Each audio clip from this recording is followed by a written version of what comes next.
How's everybody doing? Just waiting for a couple more people to come join us. I just got a toilet. Are you going to join us? Yeah. Yeah? Come on down.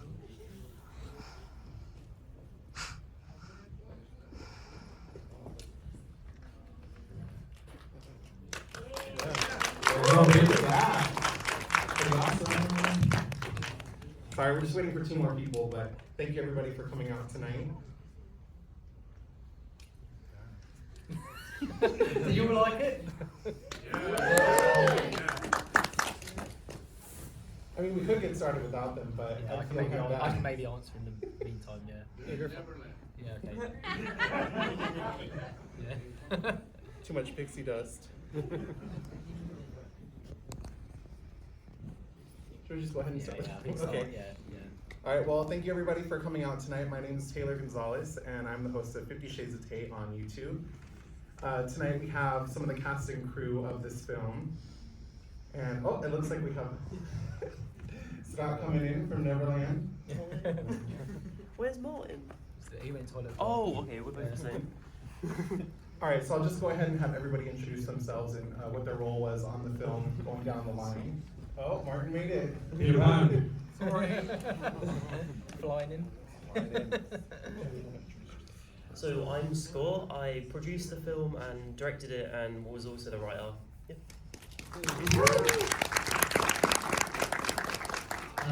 I'm Peter and I played Michael Darley.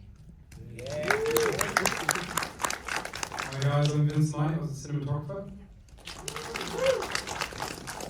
I'm Rhys Frake-Waterfield. I was the producer with Scott. I'm Martin Portlock, and I can't remember a damn thing. Yeah. Did you like it? Yeah. How was it? Yeah. That was very exciting to see in a theater with the whole crowd and everything. That was just such a cool experience because I saw it before tonight, but it was at home. And to see it on a big screen, you know, with a reactive audience is a completely different experience. So Martin, I'm gonna go ahead and start with you. First of all, welcome to LA. They just got here. Thanks, And yeah, literally flew in yesterday. so excited to have you here in person for this Q&A. Martin, your character goes to some really troubling, dark places. How did you get yourself into those dark and heavy headspaces? Yeah, that's a very good question. There's quite a lot of layers to the character of Peter Pan, especially this one.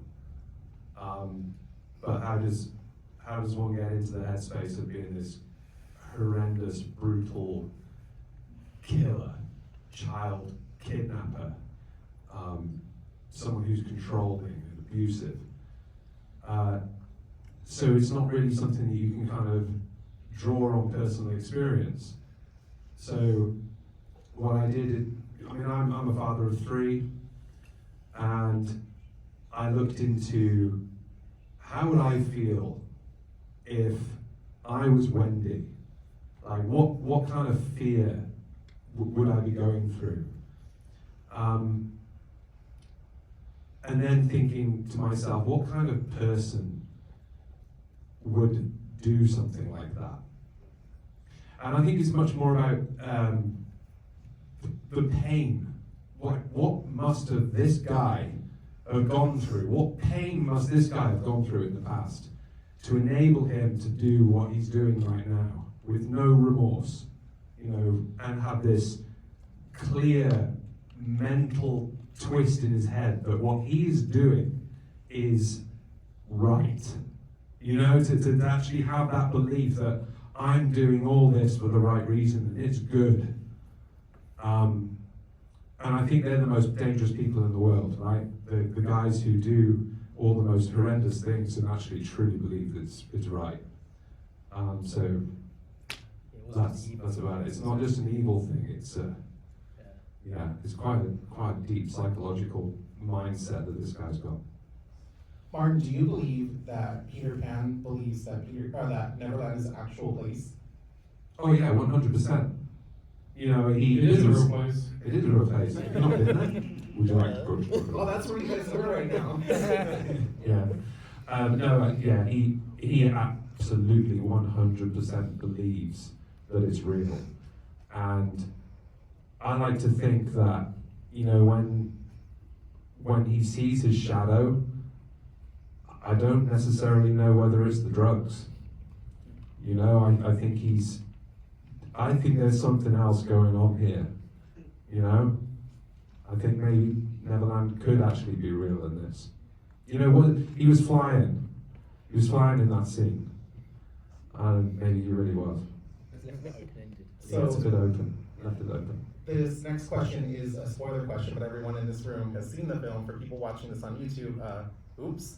But the ending of the film, where the music's playing on the phone, what do you think that means?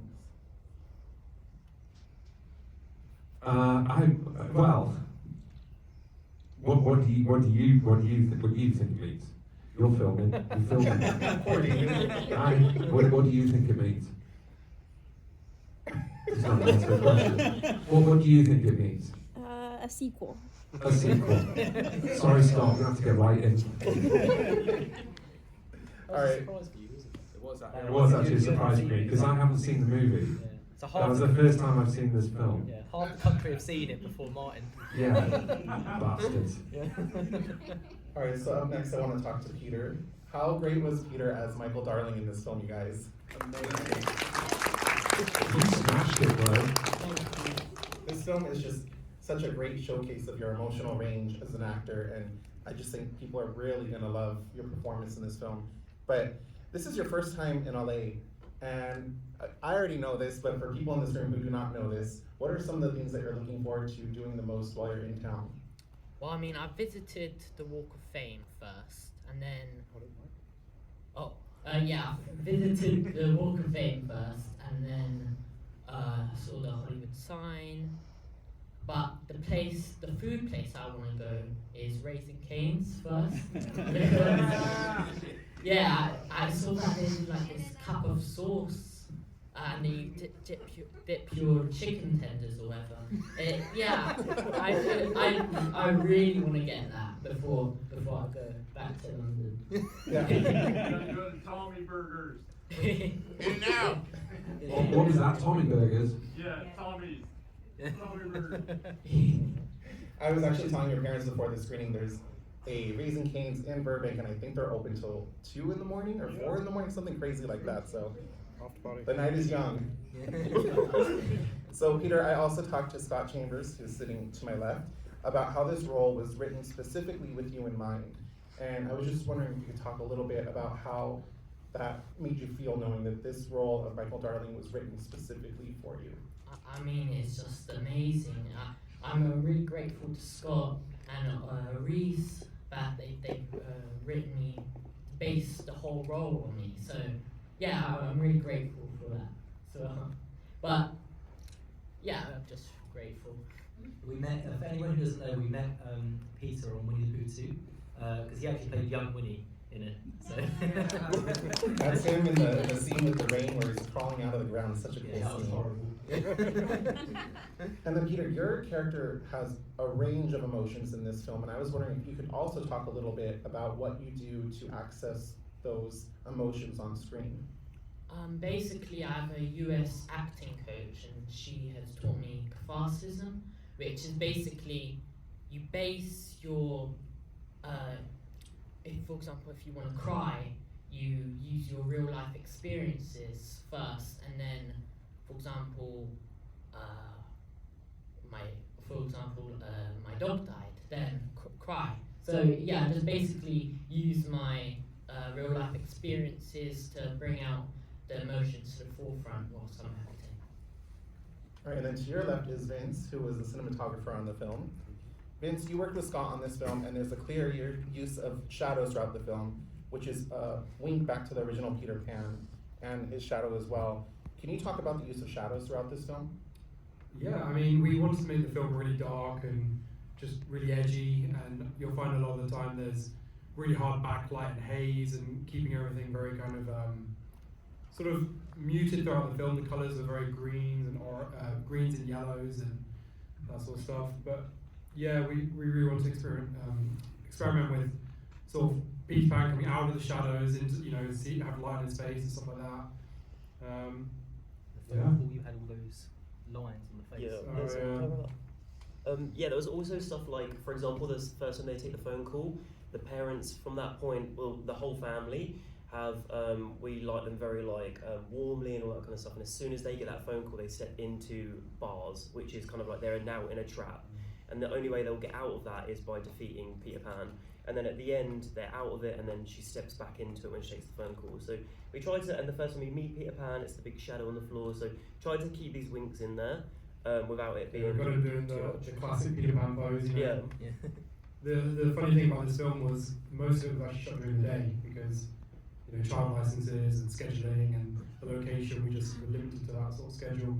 So all of Peter Pan's house is during the day with the windows blacked out, or us building little tents to put the lights through, which really made it hard, and especially with some of the rooms were like sort of 4 floors up and we can't really get lights through the windows, so I was limited to putting lights into mirrors and making shapes on walls and all sorts, but yeah, I think we made it work.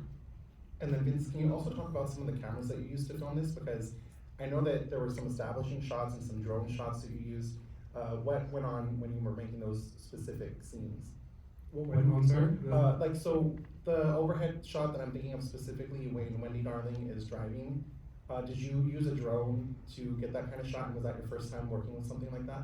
Yeah, we had like a drone unit that would sort of come in and they'd handle those kind of things because we had such a tight schedule. We'd sort of go off and we'd be handling all the narrative stuff and the action and everything like that. And then a couple of driving shots we sort of done on like a DJI drone. And then, yeah, the main camera was on a red helium.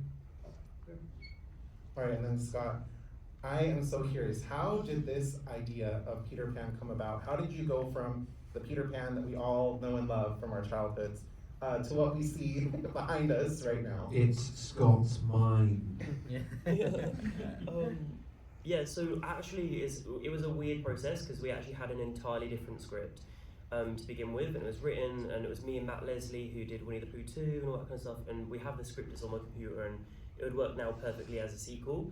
The whole film was set in Neverland, you got your crocodiles, VFX jumping out, doing all sorts, Tinkerbell's flying and all that crap.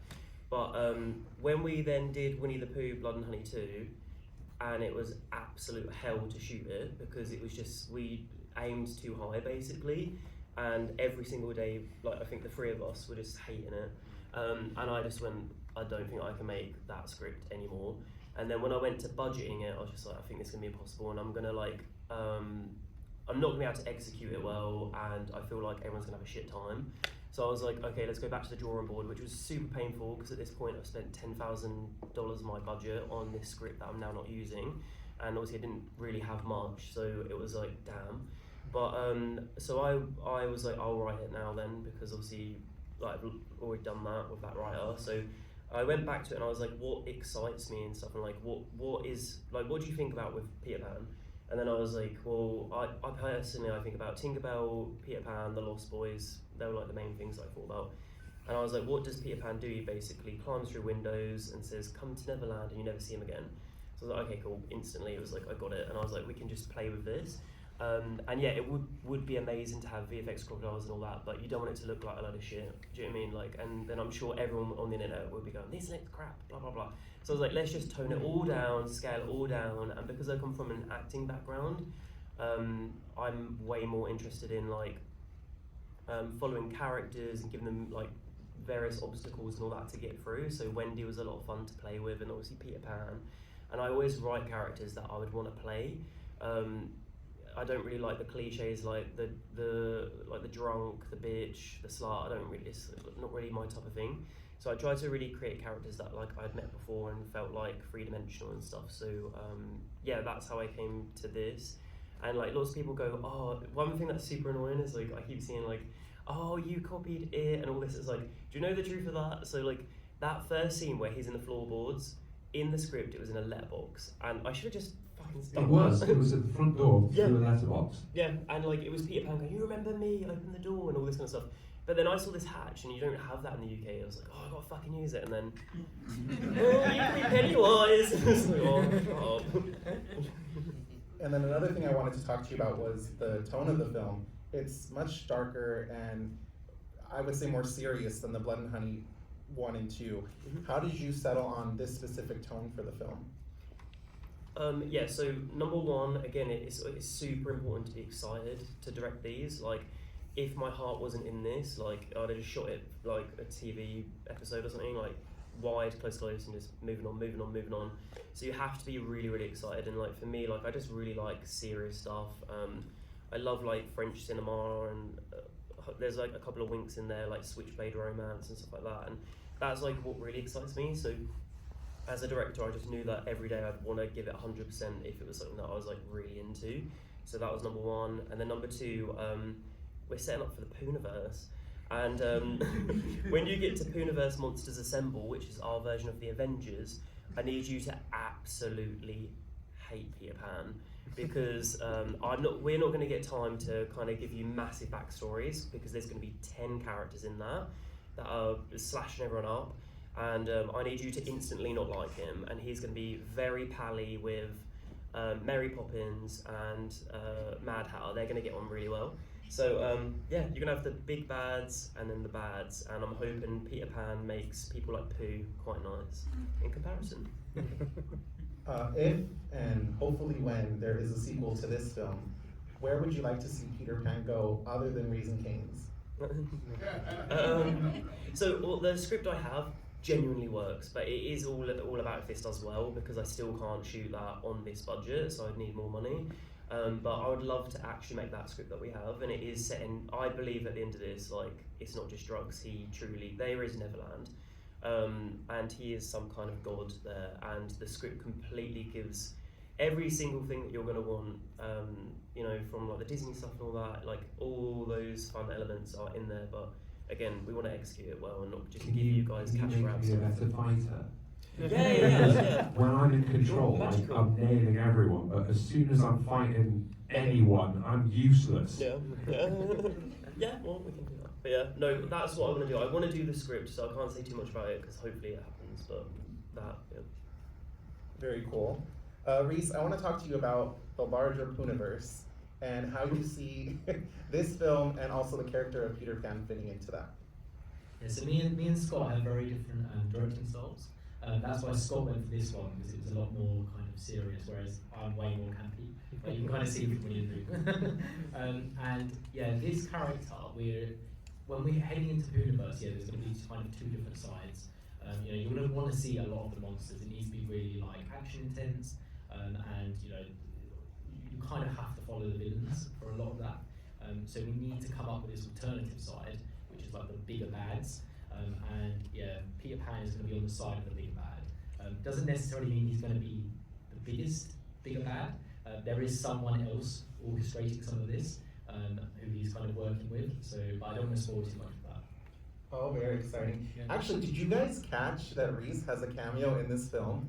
Oh, no. Do you want to talk about that a little bit? Because I don't know how many people actually spotted you. It's very quick, but it's a very cool Hopefully cameo. I think they should rewind it and show it. It was in the circus scene, so when you had all of the extras there, you know, we all have to kind of like muck in and make it feel as busy as possible. So, and it's actually the director of Bambi. He was on set, he was editing it, and I was kind of doing all the logistical stuff and like location managing. And yeah, they needed a few extras in there. So I got dressed up like Winnie the Pooh, so I had a yellow face paint on, little pigtails, and Dan, the director, had some antlers put on him to look like Bambi. And if you actually pause it at one moment, I'm riding Dan. So I'm riding him like a cowboy in the background. But also that day, you look like an absolute joke, because so that was number one, right? That day, everything in the circus was shot in like, I don't know, 10 hours.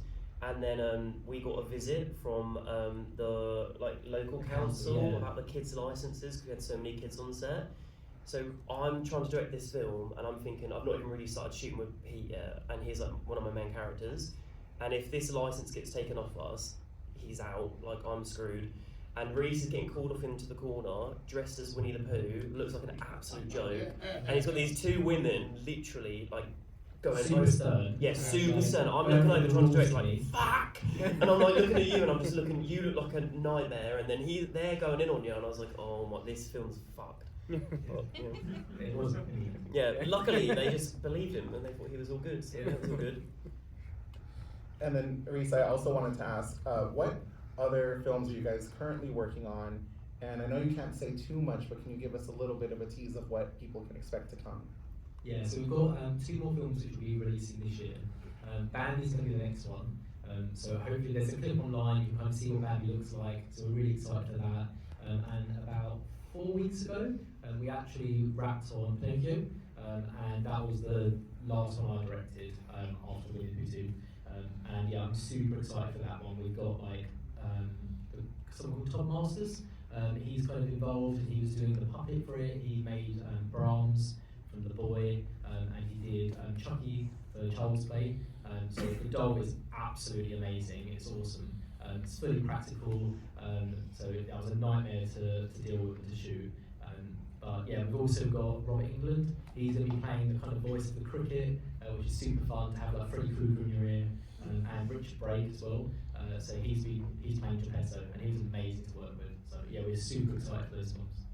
And then it's Puniverse. Very exciting. So I'm going to open it up to audience questions, but before I do that, I have one question for anyone who wants to answer this, because I think that your cameo was such a fun one. Are there any other Easter eggs that any of you can think of that audiences should look out for the next time that they watch this? I've got one. So you know when he says, "Ooh, would you like to hear a story?" and he goes over to the shelf. If you have a quiet look on the one side of the shelf, there's a row of books, and they're all labelled from the Twisted Childhood universe of each film. Yeah, and if you pause them, you can see some sneak peeks of what we've got coming, which we haven't announced yet. So that's quite fun, but you have to really zoom in. But also the lady that plays Wendy's mum, she obviously I'm Christopher Robin in Winnie the Pooh 2, and she was my therapist in that. And if you notice, like we always knew when I offered her that, because I'd done a TV show with her, and I was like, she's so freaking good, and I was like, this role's really crap and small, but like you'll get a big role in that if you do it. So she did it. But if you notice that she was wearing the exact same top in that scene with me, in the scene where she finds out her son's gone missing. So it happens the same day. And also at the hairdressers, the one girl who was the opening of Winnie the Pooh 2, got her arms snapped and stuff. She works at the hairdressers, and she's like to Wendy and her mate, "Do you want to come glamping tonight?" So luckily they say no. But yeah. And the shirt as well. Oh yeah, the Winnie. shirt. Yeah. Yeah, I saw some people recognise that. Very cool. All right, do we have any questions out here in the audience? Alright, I got a question. Go ahead. I wanted to know the part when the person with the hook, is that a male or female? Well, that's the little boy in the opening. So that little boy in the opening, the dad says 2 kids were never found. One of them was Tinkerbell, and then the other one was the little boy from the opening. He obviously probably, in my head, didn't agree to go into Neverland. That's part of the parcel. You have to say, yeah, I want to go. And he probably said no, and then got tortured for years and years and years. You remember when Wendy stepped on his photograph when she was in the basement? Remember that from the kid from the beginning? All right, go ahead. Alright, hi. Going back to like Tinkerbell and Hook and all, when you guys first teased Tinkerbell, this is not what I had in mind, honestly. It was actually a lot better. And I also noticed that you included more LGBTQ elements into this, and I just wanted to know how did you like start developing that idea and how to incorporate into something like this where they're just not the side character that ends up being the comedic relief or just another kill. Like, where did you start with that? Well, I'm glad you like Tinkerbell, because that's one of my favourite things about this. So obviously I'm gay, so it's a big thing for me to try and represent people from my community in films, especially like, you know, normally if they're lesbians, they're having a fucking sex scene. I didn't want to do any of that in mine. I wanted it to be like, it's just in there, do you know what I mean? So yeah, when we always work backwards, so if you look at us, like we look like, oh, here we go again, like we're just clickbait hell. Like, so I think I threw out there like, oh, she's gonna be an overweight drug addict, but I mean, it's just clickbait, right? Yeah. Like I'm just doing it for clicks, and then when I actually do it, it's more about me being serious. So like I was thinking like really like in depth about how I could make Tinkerbell in this, and like if she was like, why would she be at the house? And I was like, well, what if she was a lost boy that got abducted, and then she said that she was a little girl, and then therefore she didn't meet the criteria to go to Neverland. So then what did he do with her? And he manipulated her over all these years and got her addicted to drugs, which means that she'll do anything for him. So yeah, that was how she got developed, and yeah, she's something that I'm really, really proud of in this. Like, I really, really love that. And casting Kit was Kit Green, who plays Tinkerbell. I must have auditioned, honestly, like 200 people or something like that, and I was getting really freaking nervous because they weren't good. And like everyone was just playing, like, I'm just being honest, like everyone was just playing like weird and stuff like this. And then her tape come in, thank God, and I just thought she just brought so much to it, and like the subtleties, and that's what I like as a director. And then the LGBT stuff with obviously Pete's character, Michael, and his little friend. I just think like we live in 2024, and I wanted to just have like really subtle things that were like two little boys at school. Who knows, maybe they are together, maybe they're not, and who knows, maybe they don't even know themselves what's going on. And I just thought, you know, when I was a kid, there was never this type of representation ever. And I thought, especially in this type of film, where everyone thinks that I'm just clickbait and I'm cash grabbing, which I'm really not. Like, I've been trying to do this for about 13 years in my career now, and only now are people watching my stuff. So yeah, it's just important that I try and put stuff like that in for me personally. And I think we have time for a couple more questions. I'll ask some. Oh, go ahead. Scott, Wendy, she never acted before. You just met her, and she's a aerobics instructor. Oh fuck. Never acted. You're naughty. So Stuart and Nicole are our producers as well. No, she's really good. Really No, good. Wendy's amazing. Are you on about Wendy? Yeah. Yes. Wendy. So Wendy, yeah. So basically, all actors in this got auditioned, and Wendy, yeah, she actually does. So it's really funny how I met her. So I'd auditioned Wendy, thought she was insane, really, really good, and then yeah, it was actually a weird little thing that I went to a gym class, and she was actually there, and I was like, what the fuck? I was like, Wendy, darling. And I was like, what the fuck's going on here? I was like, I just auditioned you. You're amazing. And I was like telling her that she basically had the role, and that's how I she thought got it. that's where you met her and said, hey. Oh no. She was No. an actress before? Yeah, she was an actress. So I think she'd just come out of drama school, and this was the first film. Yeah, and I just happened to meet her at a gym class. Very good. Very good. All right, and for our last question, go ahead. I was originally going to ask about the Easter eggs because I do love how fun you guys also poke fun at yourself sometimes. My favorite out of all 3 movies I think so far has been like it's pooing time. Oh joke yeah. in the last one is, like no one ever talks about it. It's just my favorite thing. But since you guys already answered that, what was the turnaround from like script to screen? And I guess you mentioned some of the challenges, but did you guys have any other like pros or cons to how quick you're cranking these movies out that you've seen with this one specifically? So it's really frustratingly, I had a script for this that I obviously didn't use, probably October 22 or something, and then whilst we were shooting Bambi, obviously I didn't direct that, me and Rhys produced it, and by the time you get on set, hopefully if you've done all your work properly, like you can hopefully take a step back a little bit. So I was actually just writing the script for Peter Pan literally on set of producing Bambi. And by the time Bambi wrapped, so in 14 days I'd had a script, and then I just was trying to get people to read it and give me notes and stuff like that, and just going from there. And then we shot it in April, so we had the Winnie the Pooh, we were out in LA doing all the Winnie the Pooh stuff for the sequel, and then we got back, and a week later I was on set directing it. I had a longer shoot because it's way more condensed. If you look at the amount of actors I've got and locations, it's actually a lot more scaled down.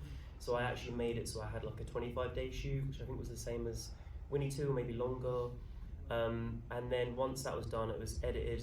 I had an editor on set who was the director of Bambi, and he was like doing it every single day. So the time we wrapped, I then spent a couple of weeks and I sent it to ITN for their notes and stuff, and Premiere for their notes, and then I think it was probably delivered in September of this year, and now it's out. So yeah, I shot it in April and now it's out. Oh no, shit, 2025, you know what I mean?